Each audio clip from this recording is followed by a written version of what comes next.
হ্যাঁ, রেকর্ডিংটা অন করি। সো আজকের যে টপিক সেটা হচ্ছে ডিস্ট্রিবিউটর। ইন্টারেস্টিং একটা টপিক।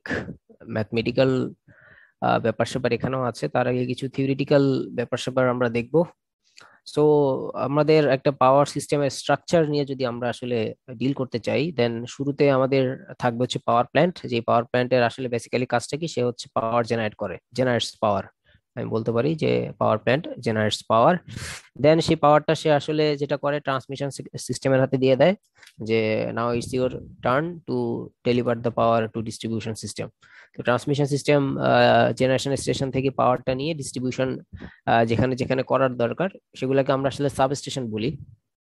যেমন আপনারা ওই যে অনেক সময় শুনেন যে, যেমন ওই যে আমাদের হাতির ঝিলের মাথায় একটা সাবস্টেশন আছে ডিপিডিসির, এটা একটা সাবস্টেশন আর কি। আবার চিন্তা করা মানে সোজা বাংলায় সাবস্টেশন হওয়ার জন্য একটা ট্রান্সফরমার এন্ড সেখানে থাকা ম্যান্ডেটরি, এন্ড সেখানে আসলে অন্যান্য জেনারেটর থাকতে পারে, বাট ট্রান্সফরমার থাকাটা ম্যান্ডেটরি, যেখানে আসলে একটা ভোল্টেজের লেভেলের একটা আসলে চেঞ্জ হবে। সোজা বাংলায় সাবস্টেশন হওয়ার জন্য আপনার আপনার হয়তো 3-1-এ সার্ভিস ডিজাইন হয়তো পড়ে আসছেন যে BNBC, Bangladesh national building code, তারাও আসলে সাবস্টেশন, যে আমাদের বাসাবাড়ির যেখানে হচ্ছে লিফট টিফট আছে, বা হচ্ছে সেখানেও দেখবেন যে হচ্ছে একটা এরিয়া থাকে আসলে রেস্ট্রিক্টেড, যেখানে বলা হয় যে আসলে যাওয়া যাবে না। হ্যাঁ, সাধারণের আসলে যাওয়া নিষিদ্ধ। বাসাবাড়িতে, রেসিডেন্সিয়াল এলাকার বাসাবাড়িতে যেখানে আসলে ট্রান্সফরমার থাকে এন্ড হচ্ছে জেনারেটর থাকে, যদি কারেন্ট টারেন্ট চলে যায় আর কি। তো সেটা আসলে একটা সাবস্টেশন সোজা বাংলায়। সেখানে আসলে ভোল্টেজের একটা ডেভিয়েশন থাকে আর কি, বিভিন্ন ভোল্টেজ লেভেল সেখানে অ্যাচিভ করা যায়। দেন সাবস্টেশন থেকে আসলে কন্ডাক্টরের থ্রুতে সেটা আসলে বিভিন্ন এরিয়াতে ডিস্ট্রিবিউট হয়ে যাচ্ছে।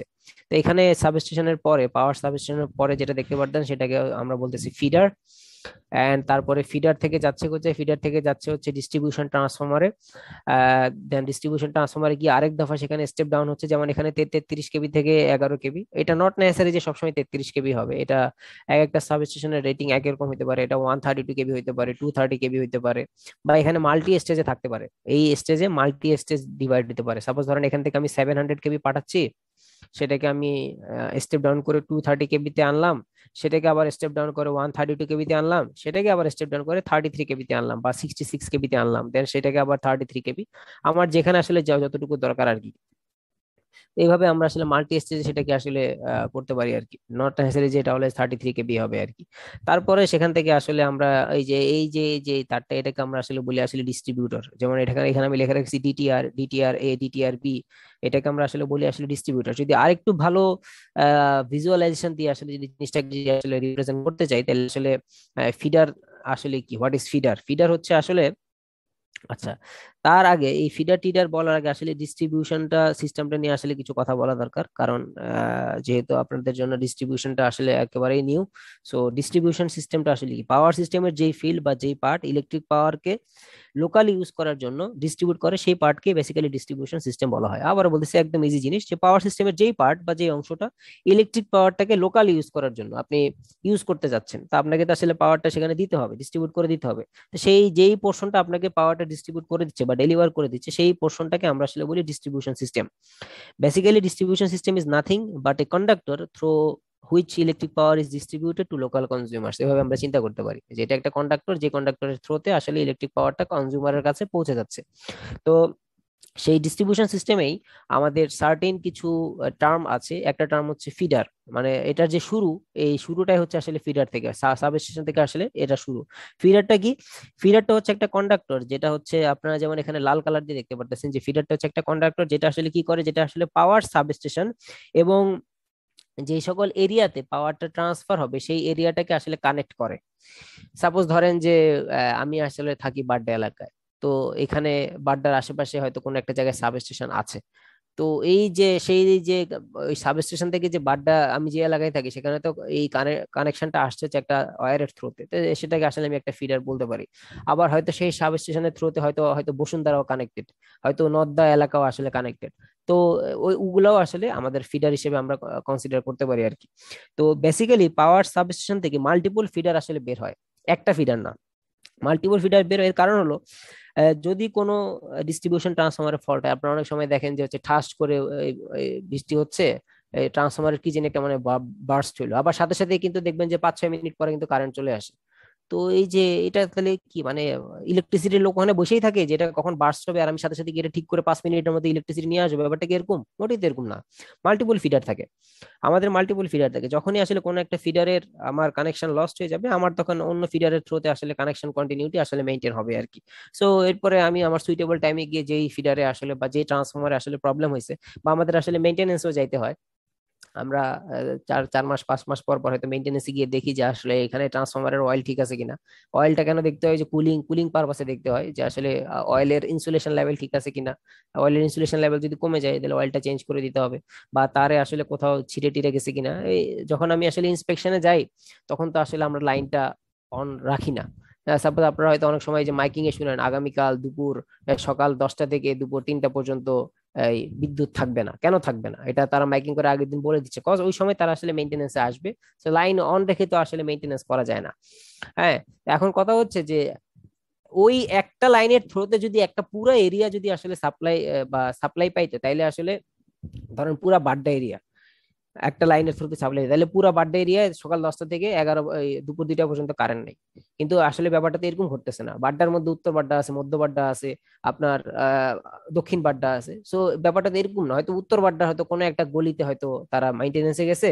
তো ওই গলির আসলে লাইটটা লাইনটা যদি আসলে অফ করে দিতে তাহলেই তো হয়েছে, বাকি গলিতে তো আসলে প্রবলেম নাই, বা বাকি গলিতে আজকে তারা মেইনটেনেন্সে যাবে না, তাহলে বাকি গলির কারেন্ট নিয়ে তো আসলে লাভ নেই। সো ওই পার্টিকুলার এরিয়ার আসলে যদি আমি আসলে লাইনটা যদি অফ করে দিই তাহলে তো আসলে আমার কোনো সমস্যাটা নাই আর কি। সো প্র্যাকটিক্যালি আসলে ট্রাই করা হয় যে ফিডার থেকে কোনো ট্যাপিং না নিতে। ট্যাপিংটা কি? ট্যাপিংটা হচ্ছে এই এটা তো ফিডার, এটার থ্রুতেই তো আসলে আমাদের পাওয়ার বা কারেন্ট আসলে ফ্লো করতেছে। ধরেন আমরা এই যে এখান থেকে আরেকটা লাইন বাইর করে নিয়ে নিলাম, এটা আসলে প্র্যাকটিক্যালি এই প্র্যাকটিসটা করা হয় না। কেন করা হয় না? কারণ আসলে আমরা চাচ্ছি যে এটা একটা সার্টেন পজিশনে আসবে, এরপরে এসে আমরা সেখান থেকে আসলে ট্যাপিং করব। যেমন আমরা ট্যাপিংটা করতেছি কোথায়? এখানে, এখান থেকে ধরেন এখানে পাওয়ার চলে আসছে, আসার পরে এই যে ডিস্ট্রিবিউশন ট্রান্সফরমারে আমরা ওই যে 0.4 কেবিতে কনভার্ট করছি। এই যে আমাদের বাসার বাড়িতে যে দেখেন যে আপনার বাসার সামনে অনেকগুলো এই যে এটা কি বলে পিলা ইলেকট্রিকের টাওয়ার থাকে আর কি, যেখানে আপনারা দেখতেছেন যে ওই টাওয়ার থেকে আপনার বাসায়ও আসছে, আপনার আশেপাশে যত বাসায় আছে সেগুলো তো আসলে গেছে আর কি। সো ওইটাকে আসলে বেসিক্যালি আমরা বলি আসলে ট্যাপিং, বাট ফিডারে আমরা আসলে ট্যাপিং কোনো করি না। সো ফিডারে ট্যাপিং করি না, বাট যেটাকে আমরা ট্যাপিং করি সেটাকে আমরা বলি ডিস্ট্রিবিউটর। এই ডিস্ট্রিবিউটরের সাথে ফিডারের পার্থক্য হচ্ছে এটাই। ডিস্ট্রিবিউটর একটা কন্ডাক্টর, বাট ফিডারের সাথে যদি ডিস্ট্রিবিউটরের আমরা যদি ডিফারেন্স ফাইন্ড আউট করতে চাই তাহলে ফিডারে কোনো ট্যাপিং করি না বা ফিডার থেকে কোনো আমরা কানেকশন নেই না, মানে ডিভাইড করার জন্য কোনো কানেকশন নেই না, বাট ট্যাপিং করে যেই যেটা যেটা থেকে আমরা আসলে কানেকশন নেই সেটাকে আমরা আসলে বলি আসলে ডিস্ট্রিবিউটর। এই ডিস্ট্রিবিউশন ট্রান্সফরমার থেকে এলটি পোলের থ্রুতে এলটি কন্ডাক্টরে যাবে। এই যে যেমন এখানে আমি একটু প্যাচ প্যাচ দিয়ে রাখছি। আমাদেরকে আমি আমি আপনাদেরকে বলছিলাম যে পোল কি। হ্যাঁ, এই পোলটা হচ্ছে ওই যে আপনাদের একটা ভিডিও লেকচার হচ্ছে, মেবি রেকর্ডেড লেকচার হচ্ছে শেয়ার করছিলাম, যেটার উপর আপনারা কুইজ দিয়ে আসেন, যে সেখান থেকে আপনাদের পোল কি জানার কথা আর কি।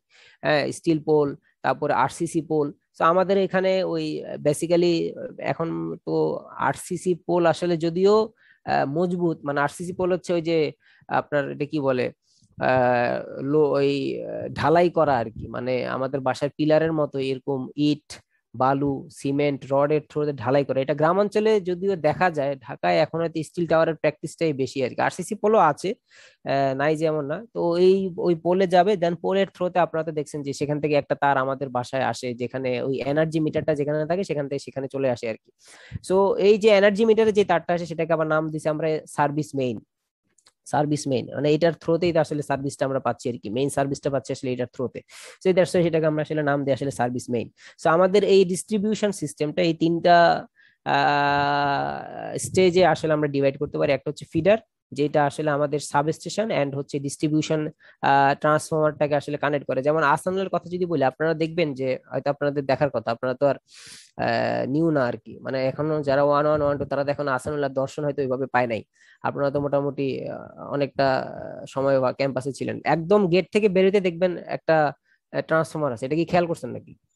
এই যে আমাদের ওই যে একটা যে গলি গেছে আসানুল্লাহর পাশ দিয়ে একটা যে সাইডে যে একটা গলি গেছে, ও একদম ওইখানে গেট থেকে বেরোতে সামনে দেখবেন যে উপরে একটা ট্রান্সফরমার, এটা কি খেয়াল করছেন নাকি? জি স্যার।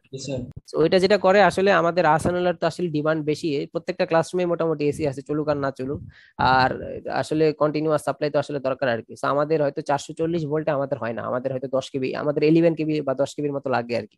তো এখানে ট্রান্সফরমার দিয়ে যেটা করা হয়েছে যে আসলে ভোল্টেজটাকে ওই 10 কেবিতে কনভার্ট করে এনে আহসানুল্লাহর যে পাওয়ার ডিমান্ড যেটা সেটাকে আসলে ফুলফিল করা হয়েছে আর কি। তো ব্যাপারটা আসলে এরকম যাচ্ছে আর কি। সো আমার যেখানে যেটা দরকার তার জন্য আমার আসলে ওই লেভেলের ট্রান্সফরমারটা আমার ইউজ করতে হচ্ছে আর কি। তো আহসানুল্লাহর পার্সপেক্টিভ যদি চিন্তা করি, এটা হয়তো আমরা ধরতে পারি যে হয়তো ধরেন এটা 33 কেবি লাইন, যেহেতু তেজগাঁও এরিয়াটা আসলে ইন্ডাস্ট্রিয়াল এরিয়া, ম্যাক্সিমাম জায়গায় আসলে অফিস আদালত, তো সেখানে হয়তো ওই ভোল্টেজ লেভেলটা একটু হাই রাখতে হবে আর কি, নাহলে আসলে সেখানে আন্ডার ভোল্টেজ সিচুয়েশন আসলে ক্রিয়েট হবে, আন্ডার ভোল্টেজ সিচুয়েশন সেখানে ক্রিয়েট হবে।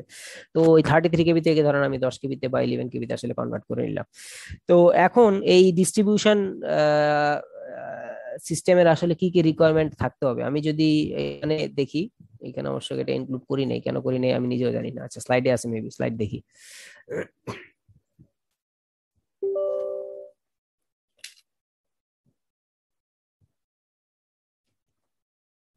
একটা সিস্টেম ডিস্ট্রিবিউশনে আমি তাকে নিয়োজিত রাখলাম, যদিও এই জিনিসটা আমাদের একটু পরের দিকে, মানে স্লাইডে ওরিয়েন্টেশনটা উল্টাপাল্টা দেখে আসলে আমি হয়তো এটা ইনক্লুড করিনি আর কি। সেটা হচ্ছে কোথায় কোথায় কোথায়, কেন পাচ্ছি না, এদিকে তো যা দেখি সবই শুধু ডায়াগ্রাম ডায়াগ্রাম ডায়াগ্রাম। এইখান থেকে শুরু এসি ডিস্ট্রিবিউশন, এটা কি, হ্যাঁ এই যে রিকোয়ারমেন্টস অফ ডিস্ট্রিবিউশন সিস্টেম, সেটা হচ্ছে আমার যে এই লাইনের থ্রোতে আসলে আমি ভোল্টেজটা পাচ্ছি, সেই লাইনের ভোল্টেজ আসলে একটা সার্টেন রেঞ্জের মধ্যে থাকতে হবে, যদিও ভোল্টেজটা আপ ডাউন করবে, বাট আমরা যদি 220 ভোল্টের কথা চিন্তা করি সবসময় তো আসলে আমাদের আপনি যদি বাসার মিটার যদি আসলে চেক করে দেখেন, দেখবেন যে দিনে সবসময় তো আসলে সেখানে 220 ভোল্ট থাকে না, কখনো দেখবেন যে সেটা 220 ভোল্টে আছে, কখনো একটু বেড়ে গেছে, কখনো একটু কমে গেছে। সে একটা সার্টেন একটা রেঞ্জের মধ্যে আসলে এই ডিস্ট্রিবিউশন, এই যেই লাইনটা আমাকে আসলে পাওয়ারটা ডিস্ট্রিবিউট করে দিচ্ছে তার ভোল্টেজটা থাকতে হবে। তারপরে হচ্ছে availability of power on demand, আমার লাগবে, আমার পাওয়ার লাগবে, এটা আমার ডিমান্ড। সো পাওয়ারটা সাপ্লাই দেওয়ার ক্যাপাবিলিটি ওই ডিস্ট্রিবিউশন সিস্টেমের থাকতে হবে। আর সবচেয়ে বড় কথা হচ্ছে রিলায়েবিলিটি, এই ডিস্ট্রিবিউশন সিস্টেমের থ্রুতে আমি কানেক্টেড, আমার ফোন কানেক্টেড, আমার ল্যাপটপ কানেক্টেড, আমার বাসার ফ্রিজ টিভি যা আছে সব কানেক্টেড। সো এই ডিভাইস গুলার যে সিকিউরিটি, যে আসলে এখানে কখনো over voltage over current flow করবে না, এবং আমি সহ আমার যেই সকল ইকুইপমেন্ট আছে যেটার উপরে বা যেগুলো আসলে এই সিস্টেমটার সাথে কানেক্টেড, সেগুলোর যাতে আসলে সেফ অপারেশন যাতে আসলে এনশিওর হয়, সেটাও আসলে এই ডিস্ট্রিবিউশন সিস্টেমটাকে এনশিওর করতে হবে। আর এখানে বলা আছে যে এটা ইনশিওর করতে গেলে আসলে এই ডিস্ট্রিবিউশন সিস্টেমের তাহলে ডিজাইনটা আসলে কিরকম হওয়া দরকার, যে আমি যদি আসলে উপরের রিকোয়ারমেন্টস গুলোকে আসলে ইনশিওর করতে চাই, তাহলে আসলে আমাদের কি কি আসলে কনসিডারেশন আমাদের মাথায় রাখতে হবে। একটা হচ্ছে ফিডার, ফিডারের হচ্ছে কারেন্ট ক্যারিং ক্যাপাসিটিটা মোটামুটি স্যাটিসফ্যাক্টরি লেভেলে থাকতে হবে, যেহেতু আসলে এই ফিডারের থ্রোতে আমি মাল্টিপল এরিয়াকে সার্ভ করতেছি, পাড্ডা, নদ্দা, বসুন্ধরা, বনানী, গুলশান। সো এই ফিডারের থ্রোতে আমার আসলে কারেন্ট ক্যারিং ক্যাপাসিটিটা যেটা থাকবে, বা কারেন্ট যেটাকে আমি আসলে ফ্লো করাবো, তার কারেন্ট ক্যারিং ক্যাপাসিটিটা আসলে স্যাটিসফ্যাক্টরি লেভেলে হতে হবে। আর সবচেয়ে বড় কথা সেখানে যে বললাম যে ভোল্টেজ ফ্লাকচুয়েশনটা তো অবশ্যই ঘটবে, কজ ওই যে কেউ টান দিবে, আসানুল্লাহ টান দিচ্ছে 10 কেবি লেভেলে, আপনি আসানুল্লাহর সাথে আপনার একটা বাসা পড়ছে, আপনি টান দিবেন 220 কেবি লেভেলে, 220 ভোল্ট লেভেলে। সো এখানে তো আসলে মানে দুইজনের রিকোয়ারমেন্ট তো দুই রকম। সো ভোল্টেজের একটা ফ্লাকচুয়েশন সেখানে ঘটবে, বাট সেই ফ্লাকচুয়েশনটা যাতে আসলে টলারেবল রেঞ্জের মধ্যে থাকে, এবং সেটার রেঞ্জটা কত, সেটা হচ্ছে +-6%। মানে যদি আমি 220 ভোল্ট চিন্তা করি, তাহলে আসলে এটার সাথে যদি ভ্যারিয়েশনটা আমি নিতে চাই, তাহলে সেটা আসবে হচ্ছে ধরেন 220-এর সাথে +6% করবো।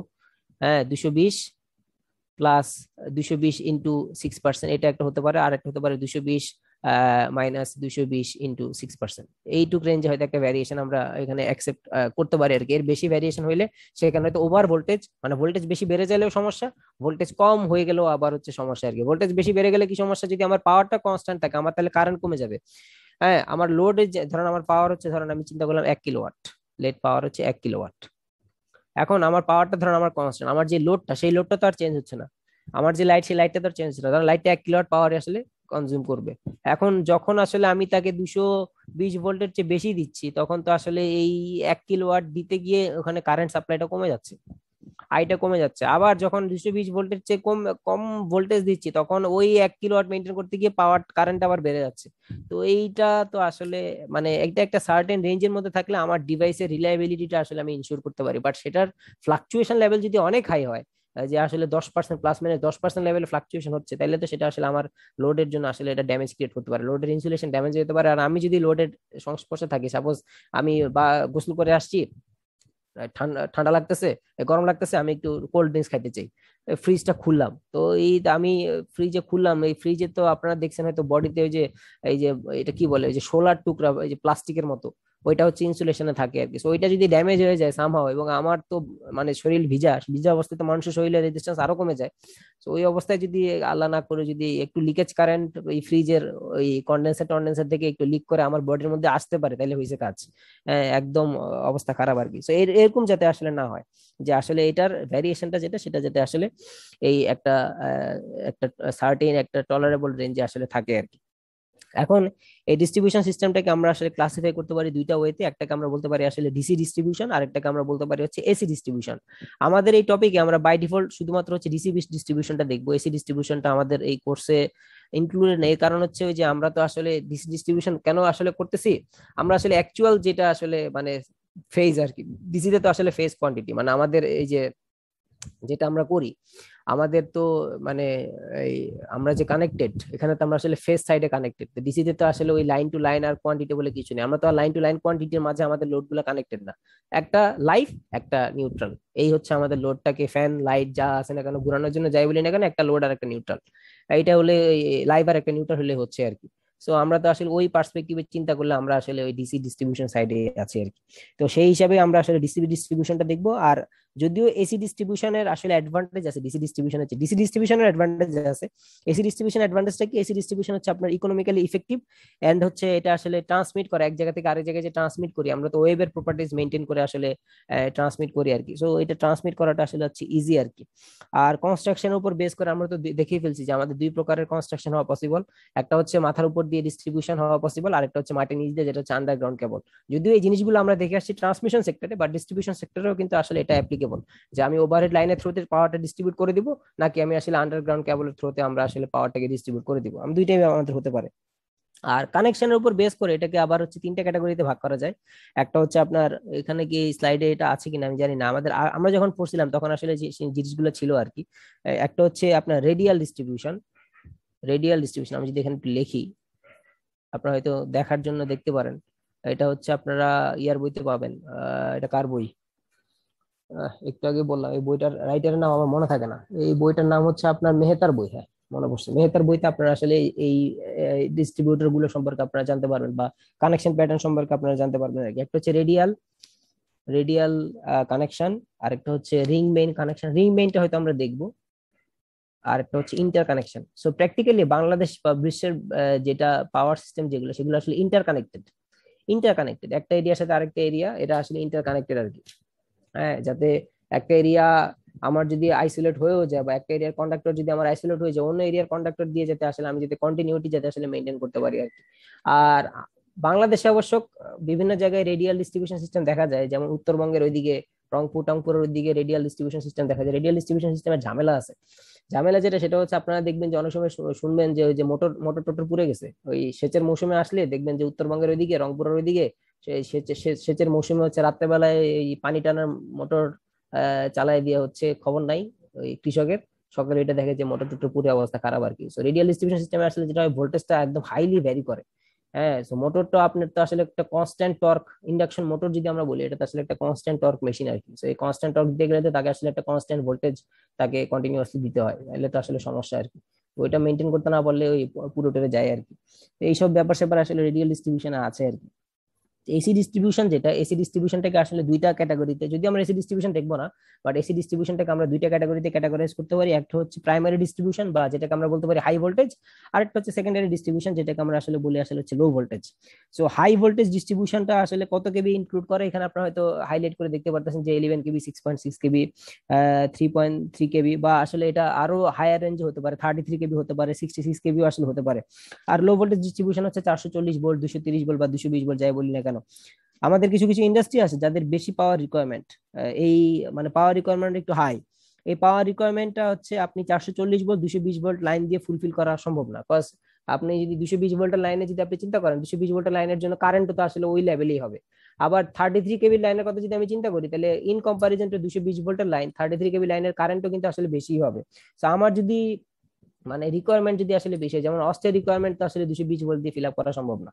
তো এইটাকে আসলে ওই আমার ওই যত কেবির দরকার সেটা ওই যে 10 কেবি বা 11 কেবি, এটা দিয়ে আসলে আমার কনভার্ট করে নিতে হচ্ছে। বা ইন্ডাস্ট্রি গুলোতে যেখানে আমাদের হচ্ছে একদম মোটর টোটর চলে আর কি, হেভি লোড টোড চলে, সেগুলোতে আসলে হাই পাওয়ার রিকোয়ারমেন্ট আছে। তো সেখানে আসলে ওই হাই পাওয়ার রিকোয়ারমেন্ট ফুলফিল করার জন্য হাই ভোল্টেজ বা এই যে প্রাইমারি ডিস্ট্রিবিউশন লাইন যেটা, সেটার থ্রুতে আসলে সাপ্লাই দেওয়া হয়।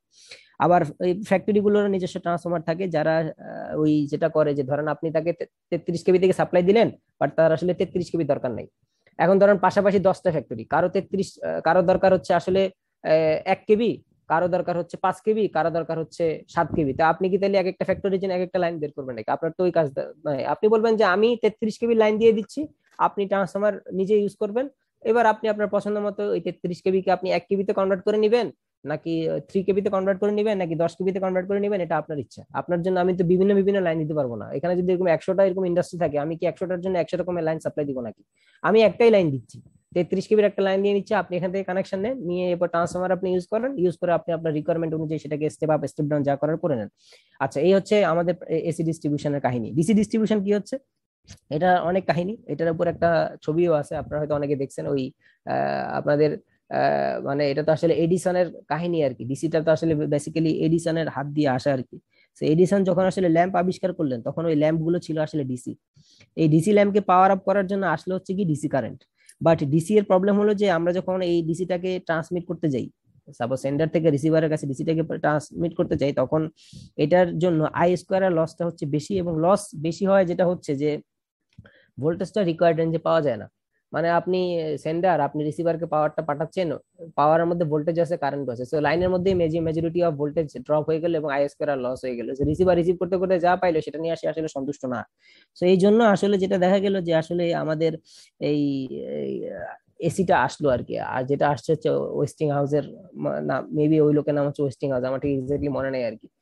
মুভিতে দেখছিলাম, এটা একটা কাহিনী আর কি। সো ওয়েস্টিং হাউস নামে এক ব্যক্তির হাত হাত ধরে হচ্ছে মেবি হচ্ছে এসির যাত্রা আর কি। তো স্পেসিফিক কিছু গোল শুধুমাত্র আবার ডিসি দিয়েই আমরা আসলে অ্যাচিভ করতে পারি, যেমন ডিসি মোটর। এটা তো আর এসিতে চলবে না। যেগুলো ডিসি লোড যেগুলো আছে সেগুলো ডিসি দিয়েই চলবে, ডিসি মোটর, তারপর ডিসি ট্রাকশন সিস্টেম যেগুলো, ওগুলো আমাদের ডিসি দিয়ে চলবে। এগুলার কিছু অ্যাডভান্টেজ থাকার কারণে আসলে ডিসিটা এখনো টিকে আছে আর কি। যে স্পেসিফিক কিছু অ্যাডভান্টেজ ডিসির আছে, যেগুলোর জন্য আসলে আমাদের আবার ডিসিতে আমরা বলছিলাম যে ওই যে শুরুর দিকে আপনাদের মনে থাকার কথা, স্কিন ইফেক্ট। স্কিন ইফেক্ট আসলে ডিসিতে আসলে ফর্ম করে না, কজ স্কিন ইফেক্টটা হচ্ছে বেসিক্যালি আমরা দেখছিলাম যে ইন্ডাক্টরের জন্য আসে আর কি। ডিসির জন্য তো আসলে ইন্ডাকটেন্স শর্ট। আবার ক্যাপাসিটেন্সের ইম্প্যাক্ট গুলো তো আসলে ডিসির জন্য আসলে এখানে আসে না, কজ ক্যাপাসিটর তো আসলে ডিসির জন্য ফর্ম করে না আর কি। ব্যাপারটা আসলে এরকম। তো এই সার্টেন কিছু অ্যাডভান্টেজ ডিসিতে থাকার কারণে ডিসি স্টিল এখনো আসলে টিকে আছে আর কি। এটা একটা ডিসির অ্যাডভান্টেজ। তো এই যে ডিসি যেটা আসলে আমরা এই কোর্সে পড়বো, এই ডিসি ডিস্ট্রিবিউশনের আসলে ক্লাসিফিকেশন আছে আছে হচ্ছে 4 প্রকারের। একটা হচ্ছে আমি এক সাইড থেকে ডিসিটাকে সাপ্লাই দিব, এটা একটা হতে পারে। মানে আমরা যদি চিন্তা করি যে ধরেন আমি চিন্তা করতে চাচ্ছি যে এইখানে আমি আমি আছি এখন, আমি চাইলে এই দিক থেকেও সাপ্লাই দিতে পারি, নাকি আমি এই দিক থেকে সাপ্লাই দিতে পারি। যদি আমি চিন্তা করি এটা একটা তার, তো আমি আসলে এক সাইড থেকে এটাকে ফেড করতে পারি, এটা একটা ওয়ে হতে পারে। অথবা হইতে পারে আমি দুই দিক থেকে ফেড করতে পারি, সেটা একটা হয়। অথবা হইতে পারে যে আমি ট্যাপিং করে নিয়ে আমি মাঝখানে ফেড করলাম, সেটা একটা হইতে পারে। আর একটা হইতে পারে আসলে আমি এটাকে যদি রিং এর মতো চিন্তা করি, এটা পুরোটাকে যদি আমি মানে একটা রিং যদি আমি চিন্তা করি, রিংটাকে যদি আমি কাটি, কাটার পরে সেটাকে তো আমি আসলে এরকম একটা স্ট্রেট লাইনের মতো আমি আসলে চিন্তা করতে পারি। বা একটা সার্কেলকে যদি আমি কাটি, কাটার পরে সেটাকে আমি একটা স্ট্রেট লাইনের মতো চিন্তা করতে পারি। সো রিং এর মতো একটা কনফিগারেশন আমরা আসলে এইখানে দেখবো আর কি। যে যেটা থ্রোতে আমরা হয়তো এইটাকে যদি আমি রিং চিন্তা করি, এই রিং এর যে কোনো জায়গায় আসলে আমি যদি সাপ্লাই দিই, সেটা আসলে কেমন হবে, সেটা আসলে কেমন হবে। সো এই ডিসি ডিস্ট্রিবিউশনটা হচ্ছে এই 4টা ক্যাটাগরিতে এটাকে ক্যাটাগরাইজ করা যায়। আর লোড কানেকশনের উপর বেস করে আমরা আসলে এই ডিসি ডিস্ট্রিবিউশনটাকে আমরা 2টা ক্যাটাগরিতে ডিভাইড করতে পারি। একটা হচ্ছে কনসেন্ট্রেটেড লোড, আর একটা হচ্ছে distributed load. Concentrated load, distributed load by default আমরা হচ্ছে যখন যখন এই সামনে আগাবো এগুলো আসলে আমরা জেনে যাবো আর কি। আর ডিস্ট্রিবিউটেড লোডটা আবার 2টা ক্যাটাগরিতে ডিস্ট্রিবিউট করা যায়, যেমন ইউনিফর্ম ডিস্ট্রিবিউশন এবং হচ্ছে নন ইউনিফর্ম ডিস্ট্রিবিউশন। যেমন ইউনিফর্ম ডিস্ট্রিবিউশন বলতে আমি কি বুঝাতে চাই, ধরেন একটা 4তলা বাসা, এই 4তলা বাসায় একদম নিচতলা থেকে 4তলা পর্যন্ত শুরু করে সবাই 60 ওয়াটের লাইট ইউজ করতেছে, সবাই 60 ওয়াট ল্যাম্প ইউজ করতেছে। তাহলে আসলে এই 60 ওয়াটটাকে আমি বলতে পারি যে এটা একটা ইউনিফর্ম লোড এখানে আসলে মেনটেন হচ্ছে। হ্যাঁ, তাহলে সেটা আসলে একটা ইউনিফর্ম লোড ডিস্ট্রিবিউশন। এখন প্র্যাকটিক্যালিতে আসলে সেটা ঘটবে না। কেউ বেশি চাকচিক্য চায়, সে আসলে 100 ওয়াটের ইউজ করবে। আর কেউ হয়তো একটু বিদ্যুৎ বিল কমানোর জন্য হয়তো ধরেন 30 ওয়াট ইউজ করবে। তো এখানে যখন ডিফারেন্স ক্রিয়েট হয়ে যাবে লোডের এই কনজাম্পশন প্যাটার্নে, কনজাম্পশন প্যাটার্ন ডিফারেন্ট হইলেই এটার ব্রাইটনেস লেভেলটা হচ্ছে ডিফারেন্ট হবে। 60 ওয়াটের লাইট 60 ওয়াটের মধ্যে ব্রাইটনেস দিবে, 100 ওয়াটের লাইট 100 ওয়াটের মধ্যে ব্রাইটনেস দিবে। সো এদের কনজাম্পশন প্যাটার্নের উপরেই তো আসলে এই ব্রাইটনেস লেভেল যেটা সে জেনারেট করতেছে সেটা আসলে ভ্যারি করবে। সো কনজাম্পশনটা যদি নন ইউনিফর্ম হয় তাহলে ব্রাইটনেসটা তো আসলে নন ইউনিফর্ম হবে আর কি, তো সেটাও একটা হতে পারে। তো এখন এই যে distributor fed at one end, এটা দিয়ে আমরা শুরু করতে যাচ্ছি। এটাকে আমরা বলি আসলে সিঙ্গেল ফেড ডিস্ট্রিবিউটর, মানে যে কোনো একটা সাইড থেকে আমরা ডিস্ট্রিবিউট করতে যাচ্ছি। সো এইখানে আমাদের আসলে টার্গেট যেটা ডিস্ট্রিবিউটর যখন আমরা পড়তেছি, আমাদের দেখেন আমরা কিন্তু কনজিউমার না, আমরা যখন এই কোর্স পড়তেছি বা এই টপিক পড়তেছি তখন কিন্তু আমরা কনজিউমার না। আমরা চিন্তা করব যে আমরা কনজিউমার এট এ টাইম আমরা হচ্ছে ডিজাইনার বা আসলে ডিস্ট্রিবিউটর। আমাকে এইভাবে চিন্তা করতে হবে যে আমি কিন্তু কনজিউমার না। আর আপনি যখন এই কোর্স পড়তেছেন, এই কোর্স পড়ার আপনার অবজেক্টিভ কি? অবজেক্টিভ হচ্ছে যে আপনাকে যদি এরকম কোনো প্রবলেম জব লাইফে হ্যান্ডেল করতে হয় তখন তো আপনি আসলে কনজিউমার পোর্শন থেকে আপনাকে চিন্তা করতে হবে যে আসলে কনজিউমার যাতে কোনো কমপ্লেন করতে না পারে। এডিশনালি আপনাকে এটাও চিন্তা করতে হবে আমি তো আসলে কনজিউমার না, যদিও আমি কোনো একটা বাসায় এরিয়াতে থাকি, হ্যাঁ আমি সেই এরিয়ার কনজিউমার, বাট আমি তো আসলে এই যে আমাকে ডিজাইন করতে দেওয়া হয়েছে আমি আসলে ওই এরিয়ার জন্য আমি আসলে ডিস্ট্রিবিউটর। সো এই দুইটা জিনিসকে আমাকে আসলে মাথায় রাখতে হচ্ছে। সো মাথায় রাখতে গিয়ে আপনার যে কনসিডারেশন যেটা ছিল, কি কি কনসিডারেশন ছিল, ওই যে একটা মেজর কনসিডারেশন হচ্ছে ভোল্টেজের যে ফ্লাকচুয়েশন, যেটা যেটা আমরা বলছিলাম যে এটা যাতে একটা সার্টেন রেঞ্জের মধ্যে থাকে, +-6%-এর মধ্যে থাকে, এটা আপনাকে আসলে মাথায় রাখতে হচ্ছে। সো এইখানে আমরা আসলে এই ভোল্টেজের যে ব্যাপারটা সেটা আসলে ম্যাক্সিমাম সময় আমরা আসলে মাথায় রাখবো আর কি।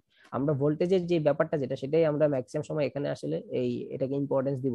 সো আমি যেটা করতেছি, আমি আসলে ভোল্টেজটা ধরেন আমার এই এটা এটা পুরাটা হচ্ছে একটা ডিস্ট্রিবিউটর, যেহেতু এখানে আমরা ট্যাপিং করছি, যে এখানে একটা ট্যাপিং করা, এখানে একটা ট্যাপিং করা, এখানে একটা ট্যাপিং করা, যখনই আমরা ট্যাপিং করে ফেলি তখন আসলে ফিডার ফিডার থাকে না, ফিডার হয়ে যায় আসলে ডিস্ট্রিবিউটর, বা এটাকে আমরা আসলে ডিস্ট্রিবিউটর বলি। সো এই এটাকে আমরা নাম দিছি ধরেন এবিসিডি একটা ডিস্ট্রিবিউটর লেট, যেটার এ পয়েন্টে আমি 250 ভোল্ট অ্যাপ্লাই করছি। আমার কোশ্চেন হচ্ছে বা আমাকে যেটা ফাইন্ড আউট করতে হবে সেটা হচ্ছে এই বি পয়েন্টের ভোল্টেজ কত।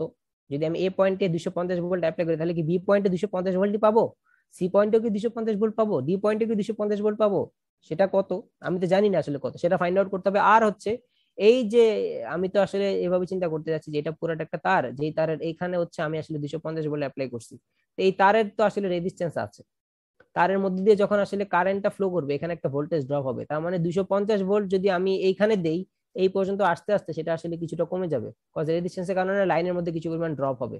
আবার এই পর্যন্ত আস্তে আস্তে আরো কিছু পরিমাণ কমে যাবে, আবার এই পর্যন্ত আস্তে আস্তে আরো কমে যাবে। সো কমতে কমতে কমতে কমতে আমার +-6%-এর এই রেঞ্জ যাতে আবার যাতে ভায়োলেট না করে ফেলে, এটা তো আমার আসলে খেয়াল রাখতে হবে। সো আমার আসলে যে আমি চিন্তা করতে চাই যে ধরেন 4টা পয়েন্ট নিছি এ বি সি ডি, তার মানে আসলে এ টু ডি এখানে কি পরিমাণ ভোল্টেজ ড্রপ হচ্ছে, টোটাল এ টু ডি এর মধ্যে কি পরিমাণ ভোল্টেজ ড্রপ হচ্ছে সেটা আমরা ফাইন্ড আউট করতে চাই। তো এখন কিভাবে ফাইন্ড আউট করব? প্রথম কথা হচ্ছে আপনাকে কোশ্চেনে শুধুমাত্র ভোল্টেজের ভ্যালু বলে দেওয়া আছে, কাজ এখন কথা হচ্ছে যে ডিস্ট্রিবিউটর সে কি শুধুমাত্র ভোল্টেজ ডিস্ট্রিবিউট করতেছে, সে তো পাওয়ার ডিস্ট্রিবিউট করতেছে, কিন্তু পাওয়ারের মধ্যে আছে হচ্ছে voltage, where is the current, current কই, কারেন্ট কই, এটা তো আপনাকে কোশ্চেনে বলা নেই, বাট বলা আছে অন্যভাবে। কিভাবে বলা আছে দেখেন, এখানে এ নিয়ে যাচ্ছে 10 অ্যাম্পিয়ার, এ নিয়ে যাচ্ছে 20 অ্যাম্পিয়ার, এ নিয়ে যাচ্ছে 30 অ্যাম্পিয়ার, তাহলে আপনি কি এখানে এর থেকে বেশি পাওয়ার সাপ্লাই দিবেন নাকি এর থেকে কম পাওয়ার সাপ্লাই দিবেন, নাকি যতটুকু দরকার ততটুকুই সাপ্লাই দিবেন? কি করবেন আপনি? যতটুকু দরকার স্যার। কম সাপ্লাই দিলে হবে না, কজ কম সাপ্লাই দিলে আপনি তো কনজিউমারের ডিমান্ড ফুলফিল করতে পারতেছেন না। বেশি সাপ্লাই দিয়েও আপনার লাভ নাই, কজ বেশি সাপ্লাই আপনার খাওয়ার কেউ নাই, তাহলে আপনি মানে উল্টা ওইটার জন্য আপনি লস আপনাকে ফেস করতে হবে। সো আপনার আসলে যতটুকু দরকার ততটুকু আপনাকে সাপ্লাই দিতে হবে। তাহলে দরকার কত? 10 + 20 30, 30 + 30 হচ্ছে 60। তার মানে এখান থেকে আপনি 250 ভোল্ট সাপ্লাই দিচ্ছেন আর সাপ্লাই দিচ্ছেন 60 অ্যাম্পিয়ার। আচ্ছা, তার মানে আমার এই তারের থ্রুতে 60 অ্যাম্পিয়ার ফ্লো হচ্ছে, এই যে এখান দিয়ে 60 অ্যাম্পিয়ার যাচ্ছে, 60 অ্যাম্পিয়ারের মধ্যে সে টান দিছে 10 অ্যাম্পিয়ার, বাকি আছে কত? বাকি আছে 50 অ্যাম্পিয়ার। 50 অ্যাম্পিয়ারের মধ্যে সে টান দিছে 20 অ্যাম্পিয়ার, বাকি আছে কত? বাকি আছে হচ্ছে 30 অ্যাম্পিয়ার। এই 30 অ্যাম্পিয়ার সে টান দিয়ে নিয়ে নিছে, আর কোনো অবশিষ্ট নাই। তাইলে এই যে এই লাইনের মধ্যে দিয়ে আমার যাচ্ছে হচ্ছে 10 অ্যাম্পিয়ার, এই লাইনের রেজিস্ট্যান্সটাকে তারা বলছে যে ধরেন এই লাইনের রেজিস্ট্যান্স হচ্ছে 0.1 ওহম। এই লাইনের মধ্যে দিয়ে যাচ্ছে কত? এই লাইনের মধ্যে দিয়ে যাচ্ছিল 50 অ্যাম্পিয়ার, এই লাইনের রেজিস্ট্যান্স হচ্ছে 0.16 ওহম। এই 50 অ্যাম্পিয়ারের মধ্যে সে আবার 20 অ্যাম্পিয়ারের দিকে নিয়ে নিছে, তাহলে বাকি আছে 30 অ্যাম্পিয়ার, যেটা এই লাইন দিয়ে ফ্লো হচ্ছে। আবার এই লাইনের রেজিস্ট্যান্স হচ্ছে 0.20 ওহম। তাইলে এই যে রেজিস্ট্যান্স আছে আর এই লাইন দিয়ে যখন কারেন্ট ফ্লো হচ্ছে, রেজিস্ট্যান্স আর কারেন্ট থাকলে সেখানে ঘটবে হচ্ছে ভোল্টেজ ড্রপ। তাহলে এবি লাইনে ভোল্টেজ ড্রপ কত? এবি লাইনের মধ্যে দিয়ে যাচ্ছে হচ্ছে 60 অ্যাম্পিয়ার, আর এবি লাইনের রেজিস্ট্যান্স হচ্ছে 0.1, তাহলে 60 × 0.1 করলে আমরা এবি লাইনের ভোল্টেজ ড্রপ পেয়ে যাচ্ছি। 60-এর মধ্যে 10 নিয়ে নিল, বাকি আছে হচ্ছে 50, এখানে আছে হচ্ছে 50, তাহলে 50 আর 0.15 যদি আমি করি আমি এই লাইনের ভোল্টেজ ড্রপ পেয়ে যাই। আর 50-এর মধ্যে এই নিয়ে নিছে আবার হচ্ছে 20 অ্যাম্পিয়ার, তাহলে বাকি থাকে হচ্ছে 30 এইদিকে। তাহলে সিডি লাইনের কারেন্ট হচ্ছে 30 আর সিডি লাইনের রেজিস্ট্যান্স হচ্ছে 0.20, তাহলে সিডি লাইনের ভোল্টেজ ড্রপ আমি পেয়ে যাই। এখন কথা হচ্ছে এই পয়েন্টে আমি দিছিলাম 250 ভোল্ট, তার মধ্যে কিছু পরিমাণ ভোল্টেজ এখানে ড্রপ হয়ে গেছে, বাকি যেটা থাকবে সেটা হচ্ছে ভিবি, সেটা হচ্ছে ভিবি পাবে। তাহলে ভিবি পয়েন্ট কত থাকবে? ভিবি পয়েন্টটা পাবে হচ্ছে 250 মাইনাস এখানকার যে ভোল্টেজ ড্রপ যেটা করতেছে সেটা। তাহলে সেটা কত? সেটা হচ্ছে 60 ইন্টু এই লাইনের যে রেজিস্ট্যান্স এটা সেটা। এটা হচ্ছে ভিবি পাইলো। ভিবি পয়েন্টটা কত আছে? ভিবি পয়েন্টটা আছে হচ্ছে 244 ভোল্ট। আচ্ছা, এবারে ভিবি যেটা পাইলো সেটার থেকে আবার কিছু পরিমাণ এই লাইনে ড্রপ হয়ে যাবে। কি পরিমাণ সেটা ড্রপ হবে? সেটা আমি পাবো হচ্ছে এই 50, আর হচ্ছে এই এই রেজিস্ট্যান্স যেটা সেটা আমি যদি আসলে এখানে ক্যালকুলেট করি, করলে আমি এটা ওই 200 এই ভোল্টেজ থেকে যদি সেটা বিয়োগ দিই, তাহলে আমি এখান থেকে পেয়ে যাচ্ছি সি পয়েন্টের আসলে ভোল্টেজ, সি পয়েন্টের ভোল্টেজ। এরপরে সি পয়েন্টে যেটা আছে সেখান থেকে আসলে এই লাইনের খাওয়া দাওয়া শেষ হওয়ার পরে অবশিষ্ট যা থাকবে সেটা আসলে ডি পয়েন্ট পাবে। তার মানে ডি পয়েন্টের ভোল্টেজ হচ্ছে আরো কমে যাচ্ছে, এবং সেটার ভ্যালু কত? সেটার ভ্যালু হচ্ছে আমরা যদি দেখি সেটা হচ্ছে যে অবশিষ্ট যে কারেন্টটা থাকে আর যে রেজিস্ট্যান্স থাকে সেটাকে মাল্টিপ্লাই করে যদি ভিসি থেকে বিয়োগ দিই, তাহলে আমরা ডি পয়েন্টের ভোল্টেজটা পেয়ে যাচ্ছি। তাহলে আমার ডি পয়েন্টে থাকতেছে হচ্ছে 230.5 ভোল্ট। যদি আরো পয়েন্ট থাকতো ভোল্টেজটা আরো কমতে থাকতো, আরো কমতে থাকতো। তাহলে ভিএডি কত? মানে এ থেকে ডি পর্যন্ত যে আমার ওভারঅল যে লাইনটা আছে সেই লাইনের আসলে কি পরিমাণ ভোল্টেজ ড্রপ হচ্ছে সেটা আমি কেমনে ফাইন্ড আউট করি? সেটা আপনি ওই যে দুইভাবে ফাইন্ড আউট করতে পারেন। একটা হচ্ছে আপনি ওই যে I1 R1 মানে এখানকার কারেন্ট এখানকার রেজিস্ট্যান্স এটা নিয়ে আপনি ফাইন্ড আউট করতে পারেন, তারপর এখানকার কারেন্ট এখানকার রেজিস্ট্যান্স সেটা নিয়ে ফাইন্ড আউট করতে পারেন। অথবা আমরা জানি যে ভিএডি ইজ ইকুয়াল টু হচ্ছে ভিএ মাইনাস ভিডি। ভিএ আমি জানি, ভিডি আমি জানি। এটা করলে আমরা আসলে এইটা যেটা ভোল্টেজ ড্রপ হচ্ছে লাইনের মধ্যে সেটা হচ্ছে আমরা পেয়ে যাচ্ছি হুইচ ইজ 19.5 ভোল্ট। 19.5 ভোল্টের মধ্যে আমার হচ্ছে লাইনে হচ্ছে ড্রপ হচ্ছে আর কি। এখান থেকে আমাদের যেটা ফাইন্ড আউট করতে হবে এজ এ ডিজাইনার হিসেবে, আমাকে ফাইন্ড আউট করতে হচ্ছে যে মিনিমাম পোটেনশিয়াল পয়েন্ট কোনটা। এইটা আমাদের মাথায় রাখার দরকার আছে। এই টার্মটা মাথার মধ্যে ঢুকাই নেন, কারণ আমাদের ডিস্ট্রিবিউটর যতদিন পড়বো আমাদের এই পয়েন্ট অফ ইন্টারেস্ট হচ্ছে minimum potential point. Minimum potential point বলতে কি? এই যে 250 ভোল্ট, 244 ভোল্ট, 236 ভোল্ট, 230 ভোল্ট, এইদের মধ্যে সবচেয়ে মিনিমাম কোনটা? মিনিমাম হচ্ছে 230 ভোল্ট। 230 ভোল্ট। এই কনজিউমারটার লোড রিস্ক পজিশনে থাকতে পারে আর কি। মানে এইটা যদি আরো যদি এইদিকে যদি এক্সটেন্ড হইতো তাহলে তো আরো আসলে এখানে কমে যেত, আরো কমে যেত। এখানে তো আরো কমে আসছে। সেক্ষেত্রে এইটা যত আসলে মানে আমি যদি এটাকে যদি গ্রাফ আকারে প্লট করতে চাই, এইদিকে যদি আমি ডিস্টেন্স চিন্তা করি, তাহলে আমার ডিস্টেন্স যত বাড়বে আমার ভোল্টেজটা আসলে তত কমতেছে। এইভাবে ভোল্টেজের কার্ভটা আসলে আসবে হচ্ছে এরকম। এটা মেবি আপনাদের এই স্লাইডেও আছে, আমি একটু দেখি। শুরুর দিকে মেবি এই জিনিসটা আছে তো এইখানে। এইখানে এটা কি স্লাইডে কি একটা ছবি দেওয়া নাই নাকি? নাই নাই নাই, না এটার ছবি এখানে দেওয়া নাই। আচ্ছা যাই হোক, সো এটার যদি আসলে আমি যদি গ্রাফিক্যাল রিপ্রেজেন্টেশনটা দেখতে চাই, তাহলে এই ভোল্টেজটার ডিসটেন্সের সাথে রিলেশন হবে যে সিঙ্গেল ফেড যদি হয়, আমি যদি এক পাশ থেকে ফেড করি, তাহলে আমি যত আসলে এই ডিস্ট্রিবিউটরের লেন্থ ধরে আমি যত আগাতে থাকবো আমার ভোল্টেজটা কিন্তু তত আসলে কমে যেতে থাকবে আর কি। এক সময় এটা আসলে +-6% এই এই যে লিমিট যেটা সেটাকে আসলে সে ক্রস করে ফেলবে, তখনই আসলে ঝামেলাটা হবে। তো এই লিমিট যাতে ক্রস না করে, এই লিমিট যাতে আসলে ক্রস না করে সেটার জন্য আমরা আসলে যেটা করতে পারি যে আসলে আমরা তো দেখতেছি যে যতই আসলে আমি যাচ্ছি এইদিকে, এইদিকে যতই যাচ্ছে আমার ভোল্টেজ কমে যাচ্ছে, হোয়াই নট আমি এই দিক থেকে আরেকটা সাপ্লাই দিয়ে দিই, এই দিক থেকে আরেকটা সাপ্লাই দিয়ে দিই, যাতে আসলে এই পয়েন্টটা এখন আর মিনিমাম পোটেনশিয়াল পয়েন্ট না হয় বা এখানে আসলে কোনো ভায়োলেশন না ঘটে। হ্যাঁ, আমি তাহলে এই দিক থেকে একটা সাপ্লাই দিয়ে দিলে আসলে কেমন হয় সেটা আসলে আমি দেখতে চাচ্ছি। তো সেইটাকে আমরা আসলে বলি যে ডিস্ট্রিবিউটর ফেড এট বোথ এন্ডস। সেটাকে আমরা বলি ডিস্ট্রিবিউটর ফেড এট, যেটা হচ্ছে আমরা এইখানে আমরা চিন্তা করতেছি। এইখানে এইটাকে পড়ার জন্য আমি আসলে এখানে একটা ম্যাথমেটিক্যাল প্রবলেম নিছি। যে ম্যাথমেটিক্যাল প্রবলেমটা সলভ করলে হয়তো আপনাদের একটা আইডিয়া হবে আর কি। তো এই প্রবলেমটা কি সেটা আমি সংক্ষেপে এখানে বলে দিচ্ছি। প্রবলেমটাতে বলা হয়েছে যে আমি এখানে একটা ভোল্টেজ অ্যাপ্লাই করতেছি ভিপি, এখানে একটা ভোল্টেজ অ্যাপ্লাই করতেছি ভিকিউ। আমাকে বলা আছে যে এই VP minus VQ is equal to হচ্ছে 3 ভোল্ট। কোশ্চেনে বলা আছে VP minus VQ is equal to 3 volt. তার মানে এই যে ডিস্ট্রিবিউটর, এই ডিস্ট্রিবিউটরের টোটাল ভোল্টেজ ড্রপ হচ্ছে মানে লাইনের মধ্যে এই যে লাইনটা আছে যেটা পিঙ্ক, হালকা পিঙ্ক কালার, এই পিঙ্ক এই কালারের লাইনের মধ্যে বা এবিসিডি লাইনের মধ্যে ড্রপটা হচ্ছে 3 ভোল্ট। কজ আমরা জানি যে VP minus VQ is equal to VP Q. So VP Q আসলে কি? ভিপি কিউটা আসলে আমার আসলে এই যে এবিসিডি যে লাইনটা সেটা আর কি, সেই লাইনের মধ্যে ড্রপ হচ্ছে আসলে 3 ভোল্ট। এখন তারা বলছে যে এই লাইনের যে চারটা পয়েন্ট আছে এ বি সি ডি, এই চারটা পয়েন্টের মধ্যে কোনো একটা পয়েন্টে ভোল্টেজটা হচ্ছে মিনিমাম থাকবে, এবং সেই ভোল্টেজটা কত? সেই ভোল্টেজটা হচ্ছে 220 ভোল্ট। কোন একটা পয়েন্ট, কোন পয়েন্ট সেটা আমাকে ফাইন্ড আউট করতে হবে। সো তারা বলে দিচ্ছে যে সেই পয়েন্টের ভোল্টেজ হচ্ছে 220 ভোল্টের নিচে যাওয়া যাবে না। সো কোন পয়েন্টটা সেটা আমাকে ফাইন্ড আউট করতে হবে। আর সেই পয়েন্টের ভোল্টেজ যদি 220 ভোল্ট হয় তাহলে ভিপির ভ্যালু কত আর ভিকির ভ্যালু কত সেটাও ফাইন্ড আউট করো। বাস ভিপি ভিকির ভ্যালু তো তোমাকে বলা নাই যে কত ভোল্টেজ তুমি ভিপি ভিকিউ অ্যাপ্লাই করলে তোমার মিনিমাম ভোল্টেজটা 220 ভোল্ট পাবা এবং কোনো একটা সার্টেন পয়েন্টে পাবা এই চারটা পয়েন্টের মধ্যে, সেটা ফাইন্ড আউট করো। সো এটা করার জন্য আমাকে যেটা করতে হবে, আমাকে তো কোশ্চেন আসলে কারেন্টের ভ্যালু কিছু বলা নাই। হ্যাঁ, বাট এইখানে আসলে এই কারেন্টগুলোর ভ্যালু বলা আছে, যেমন আই ওয়ান এর ভ্যালু বলা আছে যে আই ওয়ান নিচ্ছে 10 অ্যাম্পিয়ার, আই টু নিচ্ছে 20 অ্যাম্পিয়ার, আই থ্রি নিচ্ছে 30 অ্যাম্পিয়ার, আই ফোর নিচ্ছে হচ্ছে 15 অ্যাম্পিয়ার। আচ্ছা, এখন আমি এই ভ্যালুগুলোকে ইউজ করে আমার তাহলে যেটা করতে হবে যে আমাকে আসলে নেট আই, যেটা নেট আই মানে হচ্ছে টোটাল আই যেটা, সেটা আসলে আমাকে ফাইন্ড আউট করতে হবে। এখন আপনি বলতে পারেন যে স্যার তাইলে আগে তো আপনি 10 আর 20 যোগ করছেন, তারপরে 30 যোগ করে বলে দিছিলেন ডাইরেক্ট 60 অ্যাম্পিয়ার। এখন স্যার কি এটা এভাবে বলা যাবে না যে এটা 60 অ্যাম্পিয়ার? এখন বলা যাচ্ছে না। কেন বলা যাচ্ছে না? কারেন্ট কিন্তু এখন এই দিক থেকেও আসতেছে, কারেন্ট কিন্তু এখন এই দিক থেকেও আসতেছে। সো এই দিকের যদি আপনি 60 অ্যাম্পিয়ার বলেন, তাইলে মানে এইদিকে যদি আমি চিন্তা করি 10 যোগ 20 30, 30 যোগ 30 60, 60 আর 15 75 অ্যাম্পিয়ার, তাহলে কি এদিক থেকে কোনো কারেন্ট আসতেছে না? এদিক থেকে কারেন্ট কি তাহলে জিরো? তাইলে তো আসলে ব্যাপারটা আসলে মিললো না, হিসাব তো আসলে মিললো না। তার মানে আপনি এখন কিন্তু এই লোড কারেন্টের উপর বেস করে আপনি কিন্তু এখন বলতে পারতেছেন না যে এই কোনোটার ভ্যালু আসলে ওইটা। সো সেটা আসলে আমি কিভাবে ক্যালকুলেট করতে পারি, যে কারেন্টের ভ্যালু কিভাবে ক্যালকুলেট করতে পারি? করতে পারি ওই যে আমাকে তারা বলে দিছে যে লাইনের ভোল্টেজ ড্রপ কত, লাইনের ভোল্টেজ ড্রপ হচ্ছে 3 ভোল্ট। তাহলে লাইনের ভোল্টেজ ড্রপটা আমরা আসলে কিভাবে নিতে পারি? আমরা জানি এই লাইনের মধ্যে দিয়ে একটা কারেন্ট যাবে, এই লাইনের মধ্যে দিয়ে কত কারেন্ট যাবে? আমি ধরে নিচ্ছি যে এই দিক থেকে আমার যে কারেন্টটা আসতেছে সেই কারেন্টটা হচ্ছে আই। আই এই দিক থেকে কি কারেন্ট আসতেছে সেটা আমার ইন্টারেস্ট না।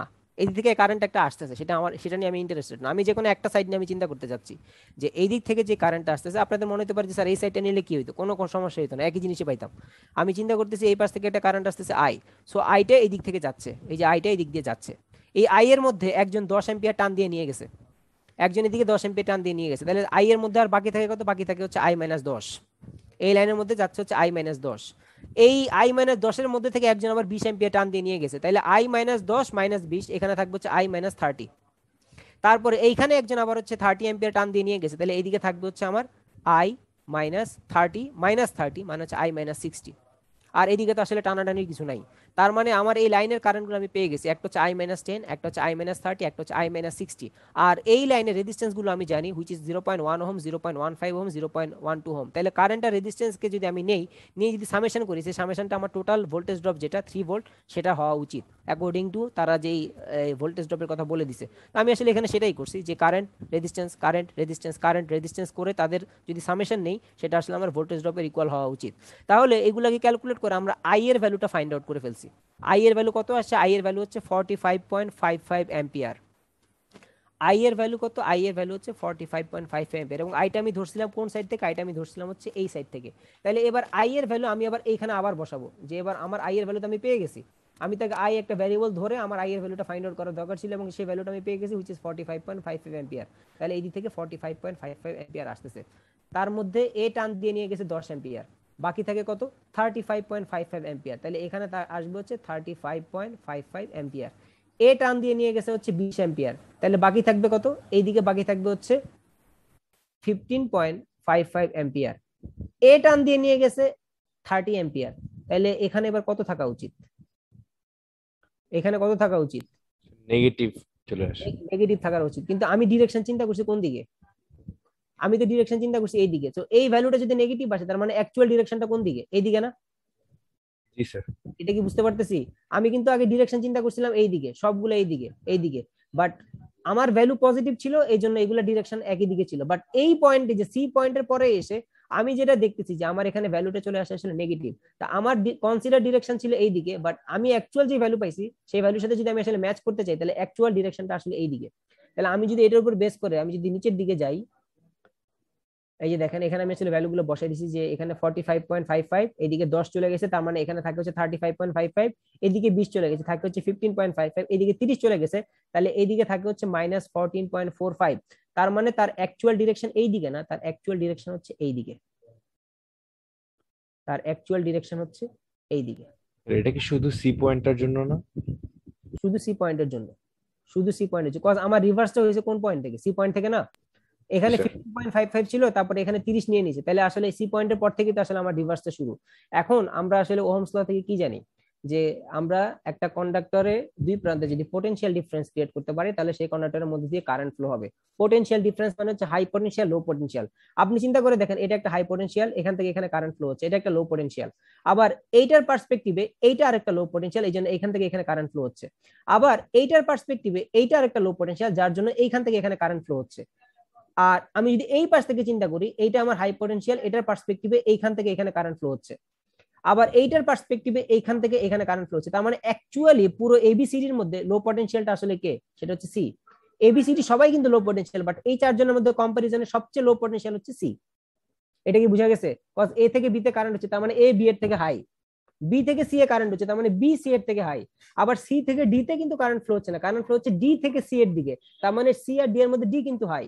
তার মানে এ বি সি ডি এই চারজনের মধ্যে অনলি সি হচ্ছে সবচেয়ে মিনিমাম, যার যার যার মধ্যে আসলে এই সব সাইড থেকে আসলে কারেন্ট আসতেছে, এই সাইড থেকেও কারেন্ট আসতেছে এন্ড এই সাইড থেকেও আসলে কারেন্ট আসতেছে। তাহলে আমার সি হচ্ছে আসলে মিনিমাম পটেনশিয়াল পয়েন্ট, এবং তারা বলে দিয়েছে যে সেই মিনিমাম পটেনশিয়ালের ভ্যালুটা হইতে হবে আসলে 220 ভোল্ট। তাহলে আমার এই সি পয়েন্টেরটা আমরা পেয়ে গেছি যে সি পয়েন্টে আমার মিনিমাম পটেনশিয়াল পয়েন্ট এবং তার ভ্যালু কত, 220 ভোল্ট। সো সি পয়েন্টের ভ্যালু 220 ভোল্ট আমি এখানে বসাই দিয়েছি। কোশ্চেন এখন বলছে যদি মিনিমাম পটেনশিয়াল পয়েন্টের ভ্যালু 220 ভোল্ট হয় তাহলে ভিপির ভ্যালু কত, মানে আমি যে দুই পাশ থেকে যে ভোল্টেজ গুলো দিচ্ছি এদের ভ্যালু আসলে কত হইতে হবে যাতে আমার এখানে এই পয়েন্টে 220 ভোল্টের নিচে আসলে না নামে। তো এটা আমি কেমনে ক্যালকুলেট করব? এটা আমি ক্যালকুলেট করতে পারি একদম ইজিলি। আমরা একটু আগে দেখছিলাম যে এ থেকে এইটা ড্রপ বাদ দিলে বাকি যেটা থাকে সেটা আমি পাবো হচ্ছে বি তে, বি থেকে এটা ড্রপ বাদ দিলে বাকি যা থাকে সেটা আমি পাবো হচ্ছে সি তে। আমি এখন উল্টা কাজটা করব, আমি এখন যেটা করব যে সি এর সাথে এই ড্রপটা যোগ করে আমি পাবো হচ্ছে বি এর ভোল্টেজ, বি এর সাথে এই ড্রপটা যোগ করে আমি পাবো হচ্ছে এই এ এর ভোল্টেজ, এর ভোল্টেজটা তো আসলে আমার পি এর ভোল্টেজ, কজ এখানে তার কোনো ভোল্টেজ ড্রপ হবে না আর কি, এটা পুরোটা তো আসলে এ এর সাথে কানেক্টেড, এর সাথে কানেক্টেড। সো আমি এ তে যেটা পাবো সেটা আসলে আমি পি তেই পাবো। সো আমি এখানে উল্টা কাজটা করবো, এই 220 এর সাথে এই ড্রপটা যোগ করব, করে আমি বি এরটা পাবো, বি এর সাথে আবার হচ্ছে এই ড্রপটা যোগ করে আমি আসলে এরটা পাবো। সেখানে আসলে সেটাই করছি যে 220 এর সাথে ওইখানকার ড্রপটা যোগ করছি কত, এই যে 15.55 প্লাস এখানে যে রেজিস্ট্যান্সটা ছিল 0.15, আর এখানে এটার সাথে এটা যোগ করছি 35.55, তার সাথে হচ্ছে এই রেজিস্ট্যান্সটা যেটা যোগ করে আমি আসলে এর ভোল্টেজটা পেয়ে গেছি বা পি এর ভোল্টেজটা পেয়ে গেছি। সো পি এ আমাকে কত ভোল্টেজ অ্যাপ্লাই করতে হবে, পি আমাকে অ্যাপ্লাই করতে হবে হচ্ছে 225 ভোল্ট, 225 ভোল্ট। আর কিউ তো আমার কত ভোল্টেজ অ্যাপ্লাই করতে হবে, কোশ্চেনে বলে দিয়েছিল যে VP minus V Q is equal to হচ্ছে 3 ভোল্ট। তো আমি যদি এখান থেকে আসলে কিউ এর ভোল্টেজটা ফাইন্ড আউট করতে চাই তাহলে আসলে ভিপি হবে হচ্ছে ওই এখান থেকে ক্যালকুলেট করে ফাইন্ড আউট করা যায় আর কি, যে VP minus 3 is equal to হচ্ছে ভি কিউ। তার মানে আমার কিউতে অ্যাপ্লাই করতে হবে হচ্ছে 222 ভোল্ট। সো আমি যদি মেনটেন করতে চাই যে আমার লোয়েস্ট পয়েন্টে 220 ভোল্ট থাকবে এবং আমি দুই পাশ থেকে ফেড করব, তাহলে আমার আসলে কত কত ভোল্টেজ আমার অ্যাপ্লাই করতে হবে সেটা কিন্তু আমি এখান থেকে ফাইন্ড আউট করতে পারি। সো এটা হচ্ছে আমার একটা ডাবলি ফেড বা দুই পাশ থেকে ফেড, বোথ ফেড সাইড থেকে ফেড ডিস্ট্রিবিউটর একটা অ্যাডভান্টেজ, যে আমি আসলে একটা সার্টেন পয়েন্ট আমি মেনটেন করতে চাচ্ছি, আমি কত মেনটেন করতে চাচ্ছি সেটা আমি ধরে নিলাম যে আমি এত মেনটেন করব। হ্যাঁ, এই পয়েন্টে যদি 220 ভোল্ট থাকে মানে সি পয়েন্টে যদি 220 ভোল্ট থাকে অবশ্যই B point, A point and D point 220 ভোল্টের থেকে বেশিই থাকবে, কজ কারেন্টটা তো আসলে এই হায়ার থেকে লোয়ার পোটেনশিয়াল আসলে ফ্লো হচ্ছে, হায়ার থেকে লোয়ার পোটেনশিয়াল সাইডে আসলে কারেন্টগুলো ফ্লো হচ্ছে, তো অবশ্যই এগুলার ভ্যালু তো অবশ্যই 220 থেকে বেশি হবে আর কি। তো আমি যদি ধরে নিই যে আমার 220 ভোল্ট হচ্ছে মার্জিনাল রেঞ্জ, এর নিচে আর যাওয়া যাবে না, তাহলে ওইটা আমার কোন একটা পয়েন্টে আসবে, কোন পয়েন্টে আসবে সেটা আমার ফাইন্ড আউট করতে হবে, এই কারেন্টের ডিরেকশন থেকে আমরা সেটা ফাইন্ড আউট করতে পারি, এবং সেটা মেনটেন করার জন্য আমার দুই পাশ থেকে কত ভোল্টেজ আসলে আমার অ্যাপ্লাই করতে হবে সেটা আসলে আমরা ফাইন্ড আউট করতে পারি আর কি। তো আজকের ক্লাস আমরা এই পর্যন্তই রাখবো, নেক্সট ক্লাসে আমরা আরো ইলাবোরেটলি দেখবো আর কি। আর এটা শেষ করার আগে এতক্ষণ আমি আসলে যা বলছি এই জিনিসটাকে আসলে এইখানে একটা তার একটা একটা ফর্মুলেশন ব্যাপারটা আসলে দেওয়া আর কি। যেমন এখানে এখানে জিনিসটা আসলে খুব ইজিলি বলা, যেমন আমার ই পয়েন্টটা যদি মিনিমাম পটেনশিয়াল পয়েন্ট হয় তাহলে যেটা হবে যে এ থেকে কারেন্ট ইতে আসবে, বি থেকেও কারেন্ট আলটিমেটলি ইতে আসবে। তো এ থেকে যে কারেন্টটা ইতে আসতেছে সেটা মাল্টিপল স্টেজে ভাগ হয়ে আসতেছে, কিভাবে ভাগ হয়ে আসতেছে দেখেন, এ থেকে কারেন্ট কি কি আসতেছে, এ থেকে কারেন্ট আসতেছে I1 I2 প্লাস এক্স, যার মধ্যে I1 চলে যাচ্ছে এইদিকে, বাকি থাকতেছে I2 প্লাস এক্স, এই I2 প্লাস এক্স এর মধ্যে I2 চলে যাচ্ছে এইদিকে, বাকি থাকতেছে হচ্ছে শুধুমাত্র এক্স। আর বি থেকে যেটা আসতেছে সেটা হচ্ছে I4 প্লাস ওয়াই, যার মধ্যে I4 চলে যাচ্ছে এইদিকে, বাকি থাকতেছে হচ্ছে ওয়াই। তাহলে এক্স আর ওয়াই এই দুটাকে যোগ করলে আমরা পাবো হচ্ছে আসলে I3, যেটা সেটা হচ্ছে আমার আসলে এক্স আর ওয়াই এর সামেশন। এখন কথা হচ্ছে ই পয়েন্টটা যদি মিনিমাম পোটেনশিয়াল পয়েন্ট হয়, মিনিমাম পোটেনশিয়াল পয়েন্ট হয় তাহলে সেটা আসলে কিভাবে হবে সেটা আমরা ফাইন্ড আউট করতে পারি যে ভি এ মাইনাস ভিই, মানে ভিএই টা আসলে কত, ভিএই টা হচ্ছে ভি এ মাইনাস ভিই, এটা হচ্ছে এ পয়েন্টের পার্সপেক্টিভে। সিমিলারলি আমি যদি বি পয়েন্ট থেকে মিনিমাম পোটেনশিয়াল পয়েন্টের ডিস্টেন্সে বা ভোল্টেজ ড্রপ কত সেটাকে ফাইন্ড আউট করতেছি, তাহলে হবে হচ্ছে VV minus VE, VV minus VE. এখন কথা হচ্ছে যে আমার এই যে ই পয়েন্টটা তো দুই জায়গায় আসলে ইকুয়াল, পয়েন্টটা তো আসলে দুই জায়গায় ইকুয়াল। সো পয়েন্টটাকে যদি আমি আসলে ইকুয়াল করে যদি বাকিটাকে মানে এইটাকে এই পাশে পাঠাই দিই আর এইটাকে এই পাশে পাঠাই দিই, আমি লিখতে পারি যে ভিই ইজ ইকুয়াল টু হচ্ছে ভি এ মাইনাস ভিএই, আবার আমি লিখতে পারি যে ভিই ইজ ইকুয়াল টু হচ্ছে ভিভি মাইনাস ভিভিই। সো দুইটা ভি তো আসলে আমার ইকুয়াল হওয়া উচিত। সো দুইটা ভি যদি আমার ইকুয়াল হয় তাহলে আমি লিখতে পারি যে VA minus VAE is equal to VV minus VVE, VV minus VVE. তো যেখানে ভিএইটা কি, ভিএইটা হচ্ছে এই লাইনের ড্রপ আর ভিভিইটা হচ্ছে এই ভিই লাইনের ড্রপ। এখন যদি দুই পাশ থেকে যদি আমি সেম ভোল্টেজ অ্যাপ্লাই করি, ধরেন এই পাশেও আমি 250 ভোল্ট অ্যাপ্লাই করলাম, এই পাশেও আমি আসলে 250 ভোল্ট অ্যাপ্লাই করলাম, মানে ভি আর ভিবি যদি আমার ইকুয়াল হয় তাহলে দুই পাশ থেকে তো আসলে 250 কাটাকাটি চলে যাবে। তার মানে থাকবে হচ্ছে এই লাইনের ড্রপ আর বিই লাইনের ড্রপ, এরা আসলে ইকুয়াল হবে আর কি। সো ড্রপটা আসলে কি, ড্রপটা হচ্ছে কারেন্ট ইনটু রেজিস্ট্যান্স। এই লাইনের ড্রপ কত, এই লাইনের ড্রপ হচ্ছে এই I1 plus I2 plus x into R1 plus I2 plus x into R2 plus হচ্ছে এই R3, আর এটার সাথে হচ্ছে এক্স টাকে মাল্টিপ্লাই করে যেটা আসবে সেটা, এটা হচ্ছে এই লাইনের ড্রপ। সিমিলারলি বি লাইনের ড্রপ কত, বি লাইনের ড্রপ হচ্ছে I4 plus Y into R5 plus হচ্ছে এই Y into R4, Y into R4 করলে আমরা আসলে এই বি লাইনের ড্রপটা আসলে পেয়ে যাই। সো এই দুটো ড্রপকে ইকুয়াল করলে আমার আসলে আননোন যেগুলো থাকবে, যদি আমার কোশ্চেনে বলে যে find the value of X and Y, তাহলে সেখান থেকে আসলে এইভাবে আমরা সলভ করে আমরা এই এক্স এন্ড ওয়াই এর ভ্যালুটা আমরা ফাইন্ড আউট করতে পারি আর কি। আলটিমেটলি আমাকে আসলে আমার টার্গেট যেটা, আমার টার্গেট হচ্ছে যখন এরকম ম্যাথমেটিক্যাল প্রবলেম থাকবে, আমরা আসলে এখানে কয়েকটা এক্সাম্পলও দেখবো। এই এই ডাবল ইফেক্ট ডিস্ট্রিবিউটর আমরা কয়েকটা এক্সাম্পল আমাদের আছে, পরের এক্সাম্পলটা অনেক বড়। তো এখানে আমাকে কোশ্চেনে দেখেন আমাকে বলাই আছে যে determine the minimum potential point, এখানে বলেই দিছে যে আমার determine the minimum potential point. এখন কথা হচ্ছে বাই ডিফল্ট কোশ্চেনে একটা পোটেনশিয়াল পয়েন্ট কিন্তু দেখা যাচ্ছে, যেমন এই এই ম্যাথে এখানে একটা পোটেনশিয়াল পয়েন্ট দেখা যাচ্ছে হুইচ ইজ জি। এখন কথা হচ্ছে কোশ্চেনে পোটেনশিয়াল পয়েন্ট দেওয়াই আছে, তাহলে আবার আমাকে ডিটারমাইন করতে বলছে না কেন, মানে এটা তো একটা কনফিউজ। এখন কথা হচ্ছে যে কোশ্চেনে দেওয়া আছে এটা কি ট্রু কিনা সেটা তো আপনাকে আসলে ভেরিফাই করতে হবে আর কি। তো আমাদের এই মিনিমাম পোটেনশিয়াল পয়েন্টটা ফাইন্ড আউট করতে হবে, যেন এই যে এখানে ভোল্টেজ কত, কারেন্ট কত, কি কি জিনিস, এগুলো আমরা আসলে আস্তে আস্তে দেখবো আর কি। বাট আমাদের মাথায় রাখতে হবে যে মিনিমাম পোটেনশিয়াল পয়েন্টটা আছে আমাদের পয়েন্ট অফ ইন্টারেস্ট, এটা আমাদের ফাইন্ড আউট করতে হবে। এটা ফাইন্ড আউট করলে আমরা আসলে ফাইন্ড আউট করতে পারলে বাকি জিনিসপত্র আমরা আসলে ফাইন্ড আউট করতে পারবো আর কি। ওকে, তো আজকের ক্লাস এই পর্যন্তই আমরা রাখি। আমরা নেক্সট ক্লাসে হচ্ছে এরপরে আরো যা যা দরকার আমাদের এই ডিস্ট্রিবিউটারের সাথে রিলেটেড, ওগুলো আমরা দেখবো আর কি। আজকের ক্লাস এই পর্যন্তই রাখি। আমি এখানে অ্যাটেন্ডেন্সের লিঙ্কটা শেয়ার করে দেই। আজকের ক্লাস নিয়ে কারো কোনো কোশ্চেন?